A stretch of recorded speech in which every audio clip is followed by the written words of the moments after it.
Տիկին Զոհրաբյան,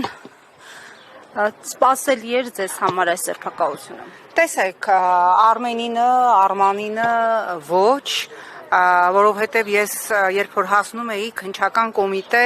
մտովի փորձեցի հաշվել, թե Հայաստանում քանի բուհ կա։ Իդեպ հիշացնեմ, բուհերից բացի պետական մասնավոր բուհեր կա, քոլեջներ կան, դպրոցներ կան, դասընթացներ կան, որտեղ հենց մի հատ նայեք, տենեք, տեսեք ինչ կարող եք գտնել, երբ որ շռնդալից տապալվեց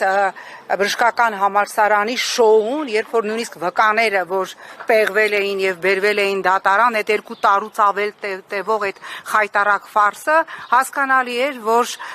մի հատ էլ նոր բուհ պետք է երկնեին, ծննդաբերեին շատ արագ, եւ պատճառը բնականաբար Արմեն Աշոտյանի քաղաքական գործունեությունն է եւ քաղաքական ակտիվությունն է։ Գիտեք, երբ որ ես նայում էի երեք Նիկոլի բանավեճը ընդդիմադիր քաղաքական ուժերի հետ, առաջին անգամ ես Նիկոլին զարհուրելի խղճացի, որովհետև նրա այդ մշտական կտերը թալանը կեղեքել են մանկապարտեզի հոսանքը, նույնիսկ ամենաերթվյալ պլինդուզի տակից պինցետով հանված Նիկոլականը այլևս չէր հավատում, իրան ջախջախեցին երեք Նարեկ Կարապետյանը, Արման Թաթոյանը, Լևոն Զուրաբյանը, Էդմոն Մարուքյանը, ուղղակիորեն, եւ դա մի հատ շատ ողբերգական տեսարան էր, որ իր այս շատ երկար տարիների եւ լրագրող, եւ պատգամավոր, եւ վարչապետ տարիների իր այս մշտական նարատիվները թալան, կերել են, թալանել են, մանդատ տվեք գնամ նորից, եւ բնականա, որ ինքը պիտի դիմեր ռեպրեսիաների, որովհետեւ իրեն այլ գործիք չի մնացել, քան ընտրություններից 40 նախ այս ամբողջ ընթացքի իր պաշտոնավարման եղել է ռեպրեսիաներ, երբ որ ինքը երեք խոսում էր, որ Հայաստանում քաղաքական բանտարկյալներ չկան, երբ որ խոսում էր, որ ով վարչական ռեսուրս կիրառի, իմ անձնական թշնամին է, ուրեմն դու քո ինքդ քո անձնական թշնամին ես, որտեղ համատարած վարչական ռեսուրս է եւ մարդիկ բերման են ենթարկվում ու չեն էլ թաքցնում շատերը, բնականա, որ ինքը դիմելու էր այս գործողությունների, նույնը Արման Սահակյանի մասով աբսուրդ է, էլի, ասենք Արման Սահակյանին, ես Արմանին լավ եմ ճանաչում, ինչ-որ բաների մեջ մեղադրելը, եւ հասկանալի է, որ սա դեռ ստոպը չի, դեռ այսօր եւ վաղը կա, դեռ ընտրության օրը կա, ես ավելի քան վստահ եմ, որ ինքը դիմելու է ցանկացած քայլի իր իշխանությունը պահելու համար եւ ցավոք սրտի այստեղ ինքը ունի եւ շարունակելու է ունենալ արևմուտքի եվրոպական միության բացարձակ աջակցությունը, բայց ես ուզում եմ, որ մեր հայրենակիցները չվհատվեն եւ անպայմանորեն մասնակցեն ընտրության։ Արմենը առաջին անգամ չէ, որ այսպիսի անհեթեթագույն մեղադրանքներով տարվում է կալանքի, ես ավելի քան վստահ եմ, որ ինչպես Արմենը երեք ինքն էր գրել Արման Սահակյանի մասով, որ պինդ մնա ընկերս, էս էլ կանցնի, ես Արմենին եմ ասում, պինդ մնա ընկերս եւ նաեւ Արմանին իմ ընկերոջը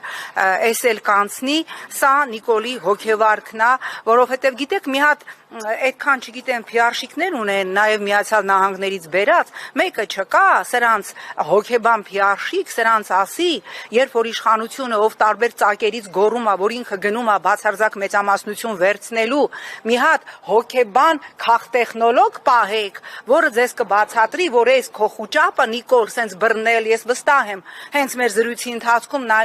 նայում եմ խուզարկություններ են գրում, սա չի խոսում ձեր ինքնավստահության մասին, սա խոսում է ձեր խուճապի մասին, գնացեք ընտրության,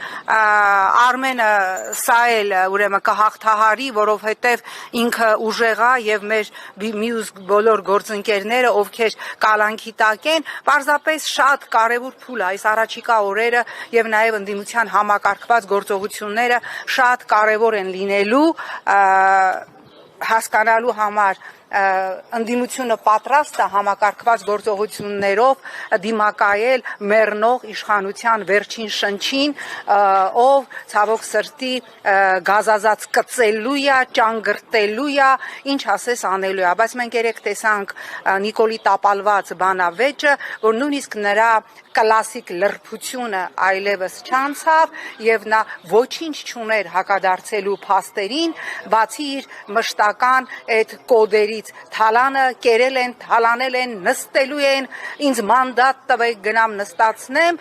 բացի դրանից, որը դատելով արձագանքներից եւ դատելով նաեւ նիկոլական սեկտայի մեծագույն հիասթափությունից տապալվեց։ Տիկին Զոհրաբյան, նախորդին բանավեճի ընթացքում տարբեր ներկայացուցիչներ, քաղաքական գործիչներ անդրադառնում էին բանավեճին եւ ԿՊԵ-ական падգամավորուհին Լուսինե Բադալյանը օրինակ ժողովրդավարության ցցուն նշան է համարում այն, երբ հաղորդավարը հրամայում է լռել վարչապետին, ընդհատում է, անջատում է միկրոֆոնը, այսպես է գրել, կեցե իրական ժողովրդավարությունը, կեցե հավասարությունը, կեցե իրական Հայաստանը։ Ես հույս ունեմ, որ երբ որ այդ տիկնոջ եւ մնացած բոլորի պատասխանատվության ժամը կգա եւ իրանք կկանգնեն բոլորը, իր քաղաքական թիմը, բոլոր նրանք, ովքեր մեղսակից են այս 8 տարվա ողբերգությանը եւ հանցագործություններին, կկանգնեն դատարանի առջև, հույս ունեմ, որ դատարանի ցանկացած վճռի դեպքում եւս այս տիկինը կասի կեցե արդար դատարանը եւ կեցե իրական ժողովրդավարությունը։